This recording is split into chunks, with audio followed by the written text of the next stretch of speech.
Bueno, este es mi primer video que voy a hacer para YouTube acerca de un tema que me ha interesado, y como sé ciertas cosas básicas es sobre el aumento del sueldo mínimo en el Perú que se mencionó en el mensaje de la Nación del presidente Dina Boluarte, que es que primero vamos a hablar sobre lo que dicen los congresistas acerca del sueldo mínimo, que se propuso una ley que se va a aumentar el sueldo mínimo vital a 1545, que actualmente es 1025, que eso estuviese subiendo a 520 soles. Pues el ministro de Trabajo dijo que siempre y cuando la economía siga recuperándose, como indican las proyecciones, o aún mejor, negó que el salario mínimo se incremente a 1545 como indica la propuesta congresal, ya que de hacerse se tendría que hacer por medio de un acuerdo entre trabajadores y empleadores. Y por último, también que el brusco aumento salarial podría aumentar la informalidad, y que la propuesta tendría que ser analizada técnicamente y de manera minuciosa y no responder a intereses políticos como actualmente se está utilizando.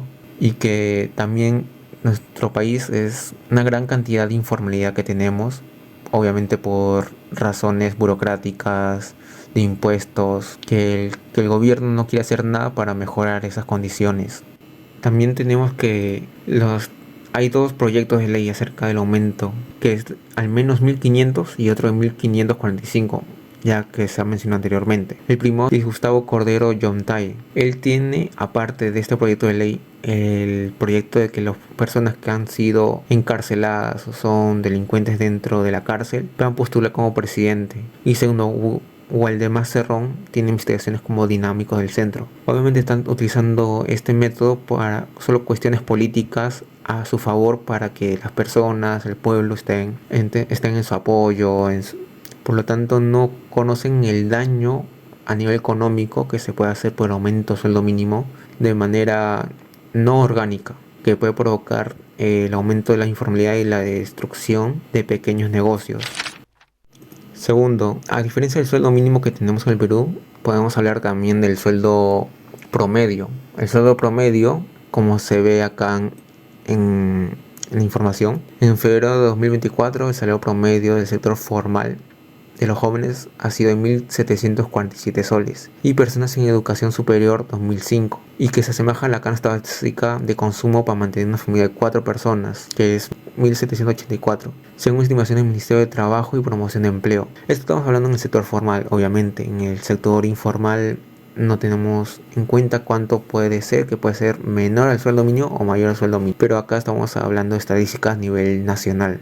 Obviamente cada familia es un mundo diferente, con cualquier trabajo obviamente va a haber diferencia, pero esto es a nivel promedio. Y la canasta básica alcanza, con lo que se observa acá, el promedio salarial sí alcanza. Quizás dependiendo de dónde consumas el producto, tienes que verificar en dónde los precios están más bajos, más baratos, cómo a tu bolsillo. Obviamente hay diferentes realidades, siendo de Miraflores o siendo de San Martín de Porres, siendo de provincia, puede ser que sea más barato o más caro.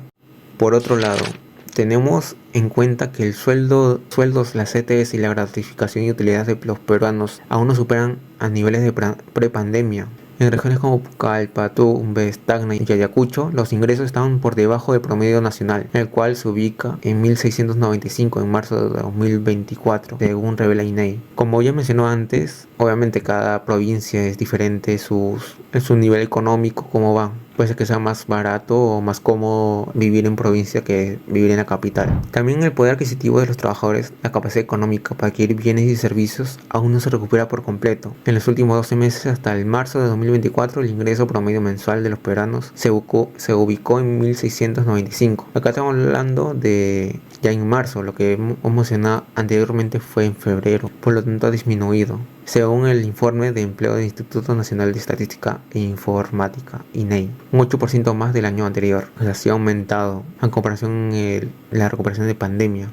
Obviamente lo que se ha provocado en pandemia a nivel económico ha sido desfavorable, trágico para muchas familias, y ahora mismo estamos remontando hacer antes lo que ha sido, no mejor, sino antes de que haya sucedido la pandemia. Por ejemplo, acá, el Instituto Peruano de Economía hizo un cálculo ajustado por la inflación, en el que señala que el ingreso en términos reales crecieron de 3.1% respecto al mismo periodo 2023, pero todavía están entre 1 y 7 por debajo del nivel pre-COVID. Además, viendo que aún no se recupera por completo a lo que sucedió en pandemia económicamente, aún quieren aumentar el sueldo mínimo. Las empresas grandes van a despedir mucha gente si hacen eso, y las empresas pequeñas tendrán que ir a la formalidad o quebrar si quieren pagar esos sueldos. Obviamente en lo anterior que hemos visto se está recuperando para hacer otra vez ante lo que sucede en pandemia. Por lo tanto, no es que estamos mejor que antes, sino estamos mejorando para hacer lo que éramos antes. Acá, como vemos, el nivel de informalidad. Más del 70% de peruanos trabajan en informalidad y precariedad según INEI. El Instituto Nacional de Estadística y Informática, en su más reciente informe, dio a conocer que 17.319.900 peruanos trabajan, pero de esas cifras, 73.5 labora de manera informal. En este sentido, solo 26.5% trabaja en una empresa formal y reciben su beneficio por ley. Entonces, a lo que vamos es que 73.5%, teniendo el sueldo actual, que es 1025, si aumenta el sueldo básico, va a hacer que esta cifra aumente y de manera formal disminuya. Aparte, podemos ver acá que solo el 8% de los informales acceden a un empleo formal en un año a otro. O sea, es poquísimo a lo que estamos viendo a nivel de porcentaje, que son más del 70%. Además, el sueldo mínimo, apenas el 2% de los trabajadores en general del país se beneficia en su alza. Acá comunica el alto incumplimiento. Prueba de esto, en la remuneración vital se incumple largamente en el país, por ejemplo, en sectores altamente informales como el agro, comercio, hoteles y restaurantes. Más del 30% de los trabajadores dependientes reciben ingresos menores del salario mínimo. Dicho porcentaje asciende al 46% para los trabajadores de las microempresas, donde se concreta más de la mitad de la fuerza laboral. ¿Ves? Si observan, hasta siendo formales tampoco se cumple el sueldo mínimo, porque no da abasto el trabajo, ingreso que generan con lo que pueden pagar. Por eso los precios suben, porque tienen que pagar un sueldo mínimo, no porque solo suban porque las empresas son malas, no, es lo que mismo provoca el Estado para que suban los precios. También la barrera de la informalidad aumentaría.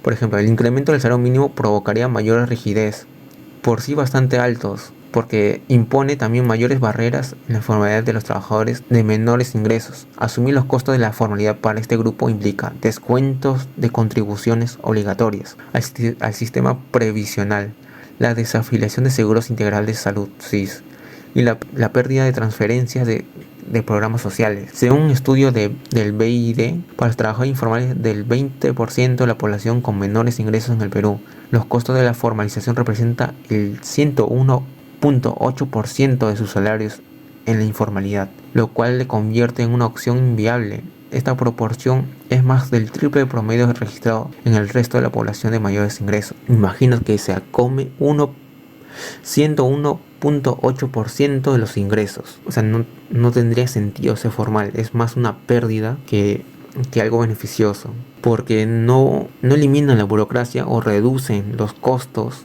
a nivel formal. Los congresistas o el parlamento, el presidente, no les importa, solo les importa subir los impuestos, porque no combaten en realidad la informalidad.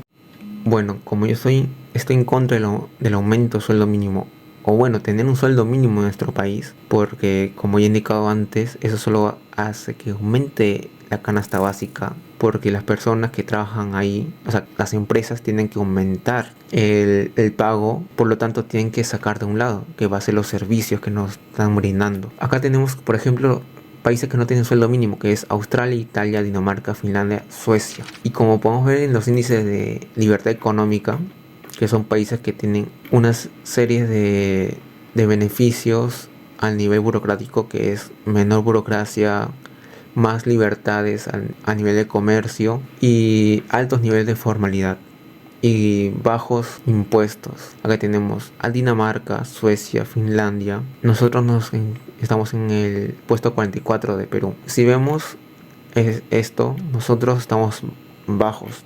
Bueno, no tanto como podemos ver acá Venezuela, Corea del Norte, que tiene muy bajos índices de libertad económica. Nosotros tenemos la posibilidad de ser mucho mejores si reducimos al nivel burocrático, al nivel de impuestos. Las personas se podían desarrollar, las microempresas, al bajar los impuestos se bajaría también los servicios, la canasta básica se reduciría y no habría tantos problemas de no poder comer, tantas personas que no puedan tener ese ingreso que pueda abarcar a cuidar a toda su familia. También tenemos sus sueldos promedios de esos países. Acá, por ejemplo, tenemos a Austria, que en 2021 fue 5.000 salario promedio local. En 2021, 2018, o sea, va en aumento. También tenemos el de Austria, que es de 2.791 euros al mes. Y también tenemos el de Italia, que son de valor hora promedio ronda de $80 fijado, promedio 37 horas. Hasta tienen menos promedio de horas trabajadas, porque la libertad económica hay competencia entre empresas, porque al tener mayormente cantidad de empresas privadas, las empresas van a querer pelearse por los trabajadores para que puedan ingresar, por lo tanto le van a dar mejores beneficios. Bueno, la conclusión que podemos llegar es que la libertad económica, que es reducir la burocracia, reducir el nivel impositivo, los impuestos, en vez de aumentar el sueldo mínimo, ayudaría bastante en la economía a nivel nacional. Eliminar o reducir bastante los impuestos, de 18% del IGB a 8% o 10%, se ahorraría bastante a nivel de servicios, a nivel de compras de un mercado, porque ellos también pagan impuestos, porque tienen que comprar de otro sitio, y el impuesto que viene también si compras gasolina, los camiones que vienen con carga, se reduciría bastante. Por lo tanto, lo que se puede hacer es eso. También que a nivel de burocracia reducirla para que las personas puedan emprender su propio negocio. Haya mejor competencia. A mejor competencia, mejores sueldos se van a realizar. Porque no es imponer un sueldo, sino la competencia entre empresas para que paguen mejor a sus empleados, que le den mejor beneficio. No de manera no orgánica, de manera de manipular el mercado, porque eso solo ha provocado desempleo, informalidad y desabastecimiento en muchos países. Por lo tanto, esa sería mi conclusión de este tema. Bueno, muchas gracias por ver y escucharme la opinión que yo tengo.